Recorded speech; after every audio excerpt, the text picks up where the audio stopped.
Hello everyone, आज की इस वीडियो में हम लोग देखने जा रहे हैं 10वीं कक्षा के मैथमेटिक्स का जो फर्स्ट वीक में एग्जाम पेपर हुआ है उनमें 1 से लेकर 100 तक के जितने भी ऑब्जेक्टिव सवाल पूछे गए थे उन सभी ऑब्जेक्टिव क्वेश्चनों का आंसर आज की इस वीडियो में हम लोग देखने जा रहे हैं। इससे पहले वीडियो को लाइक नहीं किए होंगे तो यार जल्दी से वीडियो को लाइक करने के साथ चैनल पर नए होंगे तो चैनल को सब्सक्राइब कर लीजिए, क्योंकि हमारा वीडियो थोड़ा लेट इसलिए आया है क्योंकि हम लोग तमाम टीचर लोग मिलकर इस क्वेश्चन पेपर को सबसे पहले सोल्यूशन किए हैं, सॉल्व किए हैं। उसके बाद में हम आप सभी के लिए वीडियो प्रोवाइड कर रहे हैं ताकि आपका एक भी क्वेश्चन का आंसर गलत ना मिल पाए। तो यहाँ पे त्रिभुज एबीसी समरूप त्रिभुज पी क्यू आर का क्षेत्रफल 9/4 दिया गया था। ए बी का मान 18 तो वहीं पे बी सी का मान 15 सेमी दिया गया था। तो पी आर का मान पूछा गया था। क्वेश्चन का सही जवाब यहाँ पे ऑप्शन डी हो जाएगा 12 सेमी। उसके बाद में अगला सवाल क्वेश्चन नंबर 2 को देख लीजिए। कहता है त्रिभुज पी क्यू आर में पी आर बराबर पी क्यू का स्क्वायर प्लस क्यू आर का स्क्वायर, तो कोण क्यू का मान क्या हो जाएगा। तो दोस्तों कोण क्यू का मान समकोण होगा जो कि ऑप्शन डी में था 90 डिग्री। क्वेश्चन का बिल्कुल सही जवाब ऑप्शन डी हो जाएगा। उसके बाद में अगला सवाल क्वेश्चन 3 को देख लीजिए। क्वेश्चन 3 यहाँ पे बहुत बढ़िया फ्रेश नहीं देख पा रहे हैं, फिर भी इसका आंसर देख लीजिए। इस क्वेश्चन का सही जवाब ऑप्शन ए हो जाएगा जी। उसके बाद में अगला सवाल यहाँ पे क्वेश्चन 4 को देख लीजिए। क्वेश्चन 4 में पूछा गया था त्रिभुज एबीसी के मध्य बिंदु डी और ई क्रमशः भुजा एबी और एसी पर इस प्रकार है कि डीई समानांतर बीसी है यदि एडी बटा डीबी बराबर 4/5 है। एसी का मान यहाँ पे 18 सेमी दिया गया है। तो एई का मान पूछा गया थेस प्रमेय का विलोम प्रमेय है। क्वेश्चन का सही जवाब ऑप्शन डी हो जाएगा जी 12 सेमी। उसके बाद में अगला सवाल क्वेश्चन 5 को देखिए कि 6 सेमी त्रिज्या वाली वृत्त पर खींची गई दो समांतर स्पर्शिका के बीच की दूरी क्या हो जाएगी। तो मान लेते हैं कि यह एक वृत्त है, एक त्रिज्या 6 सेमी दिया गया है, तो इस पे जो स्पर्शिका खींची जाएगी उसकी समानांतर की जो दूरी हो जाएगी वो 6 सेमी ही होगी। क्वेश्चन का सही जवाब ऑप्शन बी हो जाएगा 6 सेमी। उसके बाद में कहता है किसी बाह्य बिंदु से वृत्त पर कितनी स्पर्शिका खींची जा सकती है। तो याद रखिएगा किसी भी वृत्त पर बाहरी बिंदु से केवल 2 स्पर्शिका खींची जा सकती है। क्वेश्चन का सही जवाब ऑप्शन बी में था 2।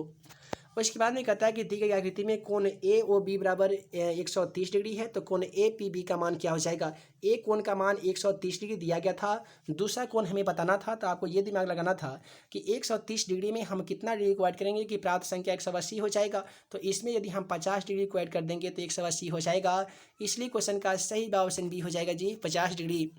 उसके बाद में अगला सवाल क्वेश्चन 8 को देख लीजिए। क्वेश्चन 8 कहता है कि दी गई आकृति में टीपी और टीक्यू दो वृत्त का स्पर्शिका है। ओ केंद्र वाले वृत्त पर इस प्रकार है कि कोण पीटीक्यू का मान 50 डिग्री है, तो कोण पी ओ क्यू का मान क्या हो जाएगा। देखिए यहाँ पे एक कोण का मान 50 डिग्री दिया गया है और एक कोण समकोण है, तो 90 में 50 को ऐड कीजिएगा तो आपका 130 डिग्री हो जाएगा, है ना जी। तो इसमें आपको क्या करना होगा, कितना डिग्री को ऐड कीजिएगा तो 50 डिग्री, और 50 को 2 भागों में बांट दीजिए तो 25-25 हो जाएगा। तो क्वेश्चन का सही ऑप्शन बी हो जाएगा जी 25 डिग्री। इसके बाद में अगला सवाल करता है कि बाह्य रूप से स्पर्श करने वाली वृत्त के उभयनिष्ठ स्पर्शिकाओं की संख्या कितनी हो जाएगी। तो देखिए बाहरी से स्पर्श करने वाली वृत्त पर उभयनिष्ठ स्पर्शिकाओं की संख्या 2 होती है। उसके बाद में अगला सवाल में यहाँ पे कोण ए ओ सी बराबर 40 डिग्री दिया गया था, कोण ओ ए बी का मान पूछा गया था। तो एक कोण 40 डिग्री दिया गया है तो दूसरा कोण आपका 70 डिग्री हो जाएगा। कैसे होगा, सोल्यूशन करने के लिए हम एक नेक्स्ट वीडियो जरूर लाएंगे। अगला सवाल है यदि थीटा तथा फाई पूरा कोण है तो कौन सा कथन सत्य हो जाएगा। देखिए टेन थीटा बराबर टेन फाई, यहाँ पे कथन इसलिए सत्य होगा क्योंकि 10 × 90 - थीटा बराबर कॉट थीटा और कॉट × 90 - थीटा बराबर टेन थीटा होता है। उसके बाद में अगला सवाल क्वेश्चन 12 को देखिए, काफ़ी ही सिंपल था। कहता है कि sine square 75 degree plus cos square 15 degree का मान क्या हो जाएगा। देखिए इसे तोड़ दीजिएगा तो ये फॉर्मूला भी बनेगा sine square theta plus cos square theta, जिसका मान 1 होता है। क्वेश्चन का सही जवाब ऑप्शन बी था 1। उसके बाद में क्वेश्चन 13 कहता है कि 1 + tan स्क्वायर थीटा का मान क्या होता है। बहुत ही सिंपल सवाल है, यह एक फॉर्मूला है 1 + tan स्क्वायर थीटा बराबर कॉस स्क्वायर थीटा होता है, सॉरी सेक स्क्वायर थीटा होता है ना जी। क्वेश्चन का सही जवाब ऑप्शन बी हो जाएगा सेक स्क्वायर थीटा। अगला सवाल देखिए कि 2 sin square alpha into cos square alpha का sin square alpha plus cos square alpha का मान क्या हो जाएगा। तो 2 का 2 हो जाएगा और sin square alpha plus cos square alpha का मान तो 1 होता है, तो 2 में 1 से ना कीजिएगा तो कितना होगा जी 2 हो जाएगा। क्वेश्चन का सही जवाब ऑप्शन सी हो जाएगा 2। अगला सवाल करता है कि 5 cosec square theta minus 5 cot square theta का मान क्या हो जाएगा। 5 को कॉमन कर लीजिएगा तो यहाँ पे बचेगा cosec square theta minus cot square theta, तो 5 को हटेगा तो गुना और cosec square theta minus cot square theta का मान 1 होता है। 5 में 1 से ना करेंगे तो 5 हो जाएगा। क्वेश्चन का सही जवाब ऑप्शन बी होगा जी। उसके बाद में अगला सवाल में पूछा गया था कि यदि 3 अल्फा बराबर 180 डिग्री हो तो कॉस अल्फा का मान क्या हो जाएगा। यदि हम यहाँ पे थीटा बराबर 180 लिखते हैं तो 3 जो गुना में आप देख पा रहे हैं वो भाग में हो जाएगा, तो ये आपका कटेगा 60 मरतबे। अब आपसे पूछा गया कि साइन अल्फा, यानी देखिए ये 6 3 18 यानी आपका साइन नहीं बल्कि कॉस अल्फा का मान पूछा गया, यानी कॉस 60 का मान। तो कॉस में 60 का मान 1/2 होते हैं जी। क्वेश्चन का सही जवाब ऑप्शन सी हो जाएगा 1/2। अगला सवाल कहता है कि यदि साइन थीटा बराबर 1 बी कॉस थीटा बराबर 1 हो तो टेन थीटा का मान क्या हो जाएगा। तो यहाँ पे यदि हम साइन थीटा बराबर 1 लिखते हैं तो ए जो गुना में आप देख पा रहे हैं वो भाग में हो जाएगा। फिर कॉस बराबर यदि हम 1 लिखते हैं तो बी जो गुना में था वो भाग में हो जाएगा। हमसे पूछा गया टेन थीटा का मान। टेन थीटा का फॉर्मूला साइन थीटा बटा कॉस थीटा होता है, यानी 1/a कर देंगे और 1/b कर देंगे। इसे यदि हम गुना में चेंज करेंगे तो 1/a गुने b/1 हो जाएगा। 1 से 1 कटेगा तो b/a बचेगा और b/a ऑप्शन बी में दिया गया है। क्वेश्चन का सही जवाब ऑप्शन बी होगा। उसके बाद में 1/√3 किसका मान होता है। देखिए 1/√3 टेन में 30 का मान होते हैं। क्वेश्चन का सही जवाब ऑप्शन बी हो जाएगा। उसके बाद में इसी प्रकार से अगला सवाल क्वेश्चन 19 में कहा था कि यदि sec theta plus tan theta बराबर 100 तो टेन थीटा का मान क्या हो जाएगा। तो यहाँ पे क्वेश्चन 19 का बिल्कुल सही जवाब ऑप्शन बी हो जाएगा।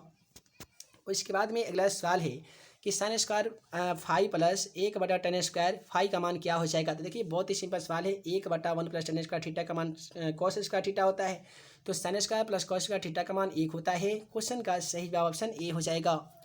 उसके बाद में कहता है कि 64 के अभाज्य गुणनखंड में 2 का घातांक कितना होता है। तो 64 का गुणनखंड करते हैं तो 2 दूनी 4 दूनी 8 दूनी 16 दूनी 32 दूनी 64 करते हैं। तो यहाँ पे 2 पे कितना घातांक होता है, 6 होता है। तो क्वेश्चन का सही जवाब यहाँ पे ऑप्शन सी हो जाएगा 6। उसके बाद में अगला सवाल क्वेश्चन 22 को देख लीजिए। कहता है कि महत्तम समापवर्तक पी और क्यू महत्तम समापवर्तक पी क्यू का बराबर है। तो यहाँ पे कौन सा कथन सत्य हो जाएगा। तो क्वेश्चन 22 का सही जवाब ऑप्शन यहाँ पे डी हो जाएगा p/q। देखिए p/q ऑप्शन बी में दिया गया है।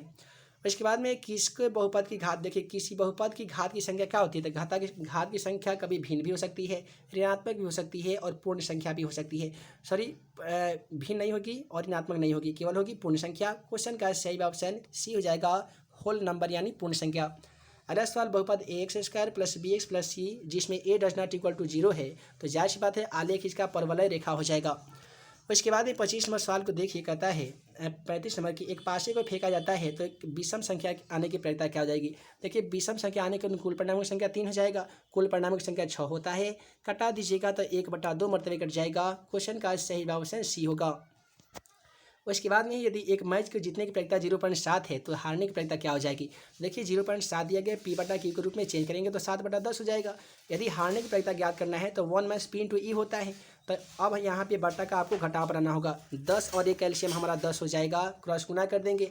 10 में 1 करेंगे तो 10, 7 में 1 करेंगे तो 7, 10 में से 7 घटेगा तो 3 बचेगा, यानी 3/10 क्वेश्चन का सही जवाब होगा जो कि ऑप्शन सी में है। उसके बाद में अगला सवाल 40 नंबर में कहता है कि अच्छी प्रकार से फेंटी गई ताश की 52 पत्तों की गड्डी में से एक पत्ता यदृच्छा निकाली जाती है तो काला रंग का बादशाह होने की प्रयत्ता क्या हो जाएगी। आप सभी को मालूम होगा कि ताश की 52 पत्तों की गड्डी में काले रंग का जो बादशाह होता है वो 2 होता है और कुल परिणामों की संख्या 52 होता है। इसे कटा दीजिएगा तो 2 एकम 2 और 26 दूनी 52, तो 1/26 क्वेश्चन का सही जवाब ऑप्शन यहाँ पे सी हो जाएगा। उसके बाद में आइए अगला सवाल क्वेश्चन 41 देख लेते हैं। क्वेश्चन 41 कहता है कि साइन 30 डिग्री बटा कॉस 30 डिग्री गुने कॉट 30 डिग्री का मान क्या हो जाएगा। तो यहाँ पे आपको क्या करना होगा, साइन 30 का मान बैठा लीजिएगा 1/2, ठीक है जी। और गुने कॉट 30 का मान तो मालूम होगा कि √3 होता है और कॉस 30 डिग्री का मान भी √3/2 होता है। तो 2 से 2 कट जाएगा, √3 से √3 कट जाएगा, तो बाकी बचेगा एक। क्वेश्चन का सही जवाब ऑप्शन डी होगा। उसके बाद में क्वेश्चन 42 को देख लीजिए। यहाँ पे क्वेश्चन 42 कहता है कि 1 + tan² 45 डिग्री बटा 1 + tan² 45 डिग्री का मान क्या हो जाएगा। तो 1 - tan 45 का मान का स्क्वायर कीजिएगा तो 1 का स्क्वायर 1 होगा। फिर 1 + tan² 45 डिग्री, तो 1 का स्क्वायर 1 हो जाएगा। 1 में से 1 हटाएंगे तो 0, 1 में 1 जोड़ेंगे तो 2 और 0 में 2 से भाग लगाएंगे तो केवल 0 हो जाएगा। और 0 यहाँ पे किसका होगा, तो साइन 0 का मान 0 होता है। क्वेश्चन का सही जवाब ऑप्शन बी होगा जी। उसके बाद में कहता है कि मूल बिंदु से -x, y की दूरी क्या हो जाएगी। मूल बिंदु से दूरी ज्ञात करना काफ़ी सिंपल होता है, फॉर्मूला x² + y² होता है। और यहाँ पे जब -x का स्क्वायर करेंगे तो वो भी +x हो जाएगा। क्वेश्चन का सही जवाब ऑप्शन ए हो जाएगा √x² + y²।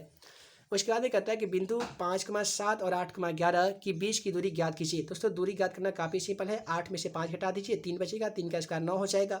11 में से 7 घटा दीजिए, 4 बचेगा, 4 का स्क्वायर 16 हो जाएगा। 16 और 9 होते हैं 25, 25 का वर्गमूल होता है 5। क्वेश्चन का सही ऑप्शन बी हो जाएगा 5 इकाई। इसके बाद में कहता है समांतर श्रेणी 126, 120, 114 डॉट डॉट का कौन सा पद शून्य हो जाएगा। तो यहाँ पे शून्य होने के लिए जो फार्मूला हमारा आता है ए एन बराबर ए प्लस एन माइनस 1 गुणे डी, इसी का हम लोग यूज करेंगे। ए एन का मान यहाँ पे 0 है, ए का मान आपका 126 है, प्लस है तो इधर माइनस हो जाएगा 126, है ना जी। 126 माइनस आपका हो गया है। उसके बाद में एन माइनस 1 को सेम टू सेम लिखेंगे। डी का मान कैसे ज्ञात करेंगे, तो 120 में से 26 घटाएंगे तो डी का मान 6 हो जाएगा। तो माइनस 126 और जो गुना आप देख पा रहे हैं 6, ये भाग में हो जाएगा 6। ये जब कट जाएगा तो ये कटेगा आपका करीब ये आपका कट जाएगा 22 मरतबे, है ना जी। 22 में 1 को जोड़ लीजिएगा तो 23 हो जाएगा। कितने स्टूडेंट को लगता है क्वेश्चन का सही या 22 होगा, कमेंट बॉक्स में जरूर बताइएगा। अगला सवाल, यदि कोण बी का मान 90 डिग्री है, ए बी बराबर 12 सेमी, बी सी बराबर 5 सेमी है और ए सी बराबर 13 सेमी है, तो साइन सी का मान पूछा गया है। तो साइन थीटा का फॉर्मूला पी बटा एच होता है, तो पी का मान क्या होगा, तो ए बी हो जाएगा जो कि 12 सेमी दिया गया है ना जी। उसके बाद में एच का मान यानी ए सी का मान 13 दिया गया है। क्वेश्चन का सही जवाब 12/13 हो जाएगा। 12/13 यहाँ पे ऑप्शन सी में दिया गया था। उसके बाद में है कि यदि ए बराबर 45 डिग्री हो तो साइन ए और प्लस कॉस ए का मान क्या हो जाएगा। तो देखिए क्या खींचेगा कि साइन 45 का मान 1/√2 होता है, कॉस में 45 डिग्री का मान भी 1/√2 होता है। √2 कैल्शियम √2 हो जाएगा, ऊपर 1 + 1 हो जाएगा। 1 + 1 बराबर ये हो जाएगा 2, 2/√2 कट के हो जाता है √2। तो क्वेश्चन का सही जवाब से नहीं हो जाएगा √2। अगला सवाल कहता है यदि 2 साइन अल्फा बराबर 2 तो अल्फा का मान क्या हो जाएगा। तो यहाँ पे हम क्या करेंगे कि साइन अल्फा बराबर 2 कर देंगे। 2 जो यहाँ पे गुना में देख पा रहे हो भाग में हो जाएगा, कट के हमारा 1 हो जाएगा। अब आप ही बताइए कि साइन में एक जो मान होता है वो कितना डी का होता है। तो साइन में 90 डिग्री का मान एक होता है। क्वेश्चन का सही ऑप्शन डी में था 90 डिग्री। उसके बाद में अगला सवाल है प्रथम 5 प्रकृत संख्याओं का माध्य क्या होगा। काफ़ी सिंपल सवाल है। देखिए प्रथम 5 को प्रकृत संख्या कितना होता है, तो मान लेते हैं 1 होता है, 2 होता है, 3 होता है, 4 होता है, उसके साथ 5 होता है। टोटल संख्या 5 है तो 5 से भाग लगाएंगे। जब ये तमाम संख्याओं को ऐड कीजिएगा तो 15 हो जाएगा। 15 में भाग लगाइएगा 5 है तो 5 दिया 15, 3 मरतबे कट जाएगा। क्वेश्चन का सही जवाब ऑप्शन डी होगा जी 3। उसके बाद कहता है प्रेक्षण 8 का 12,7 1 14 6 13 15 का माध्य क्या होगा। माध्य ज्ञात करने का आसान फॉर्मूला सबसे पहले बढ़ते क्रम में सजा देते हैं। जैसे बढ़ते क्रम में सजाएंगे तो क्या है 6 7 8 6 7 8। उसके बाद है 12 13 14 और 15 है। 3 संख्या इधर से अलग करेंगे, 3 संख्या इधर से अलग करेंगे, बीच में बचेगा 12। क्वेश्चन का सही जवाब 12 होगा जो कि ऑप्शन डी में है। उसके बाद में कहता है कि माध्य का 3 गुना और माध्य का 2 गुना का अंतर क्या कहलाता है। आप सभी को मालूम होगा बहुलक का एक फॉर्मूला आता है, माध्य का 3 गुना और माध्य का 2 गुना, तो ये बहुलक कहलाता है। क्वेश्चन का सही जवाब ऑप्शन सी होगा जी बहुलक। उसके बाद में कहता है कि ए भुजा वाली समबाहु त्रिभुज का क्षेत्रफल क्या हो जाएगा। आप सभी को मालूम होगा कि समबाहु त्रिभुज का क्षेत्रफल √3/4 गुने भुजा का स्क्वायर होता है। भुजा का मान जब ए दिया गया तो ए का स्क्वायर करेंगे, तो √3/4 ए का स्क्वायर ऑप्शन सी में दिया गया है। क्वेश्चन का सही जवाब ऑप्शन सी होगा। यदि किसी वृत्त की परिधि और वर्ग का परिमाप 88 सेमी है तो बराबर क्या हो जाएगा। तो वृत्त का क्षेत्रफल और वृत्त का वर्ग का क्षेत्रफल बराबर हो जाएगा, यानी ऑप्शन ए इस क्वेश्चन का सही जवाब हो जाएगा। उसके बाद में कहता है यदि किसी घन का प्रत्येक किनारा ए है तो उसका विकर्ण क्या हो जाएगा। तो देखिए घन का विकर्ण क्या होता है, तो 6 गुने भुजा का 6 गुने भुजा होता है। तो √, यहाँ पे घन का जो विकर्ण होता है वो √3 गुने भुजा होता है ना जी। तो √3 भुजा का मान यहाँ पे ए दिया गया, तो ए में √3 से करेंगे तो √3a या a √3 होगा जो कि ऑप्शन ए में है। उसके बाद कहता है कि आर त्रिज्या एच ऊंचाई वाले लंबवृत्तीय शंकु का आयतन क्या होता है। तो बहुत सिंपल है, 1/3 πr² एच होता है। 1/3 πr² एच घन इकाई ऑप्शन बी में दिया गया है। क्वेश्चन का सही जवाब ऑप्शन बी हो जाएगा जी। अलग सारे 2 वृत्त के क्षेत्रफल का अनुपात 4:25 है तो उनकी त्रिज्या का अनुपात क्या हो जाएगा। 4 का अनुपात यहाँ पे 2 हो जाएगा वर्गमूल, 25 का हो जाएगा 5। क्वेश्चन का सही जवाब 2:5 हो जाएगा। 2:5 देखें तो ऑप्शन डी में दिया गया है। उसके बाद में अगला सवाल यहाँ पे थोड़ा सा क्लियर नहीं दिख पा रहे हैं, ठीक है जी। चलिए हम लोग अगला सवाल को देख लेते हैं। कहता है कि बिंदु संरेख होंगे यदि के का मान, तो के का मान यहाँ पे 0 आएगा तो बिंदु संरेख हो जाएगा। उसके बाद में यहाँ पे एक और यहाँ पे परिमाप पूछा गया है। क्वेश्चन जरा सा मिस्टेक है और देखिए कहता है कि त्रिभुज के तीनों कोणों का योगफल कितना होता है। बहुत सिंपल है, त्रिभुज के तीनों कोणों का योगफल 180 होता है। उसके बाद में कहता है कि एक कोण 40 डिग्री है तो कोण पी का मान कितना हो जाएगा। तो एक कोण जब 40 डिग्री है तो दूसरा कोण कितना हो जाएगा, तो 40 और 20 60, यानी आपका ये 80 डिग्री होना चाहिए, ठीक है जी। उसके बाद में कहता है कि के किस मान के लिए समीकरण इतना इतना का समानुपाती होगा। के का मान ज्ञात कर लीजिएगा, यानी 1/3 2/k कर दीजिएगा तो 2/k 2×3 = 6 यानी 3 ये आपका 6 होना चाहिए। क्वेश्चन का सही जवाब ऑप्शन डी होगा। उसके बाद में कहता है कि A1/A2 बराबर B1/B2 बराबर C1/C2 तो इसका अनगिनत हल होता है। क्या था जी? अनगिनत हल होता है। क्वेश्चन का सही जवाब ऑप्शन सी होगा।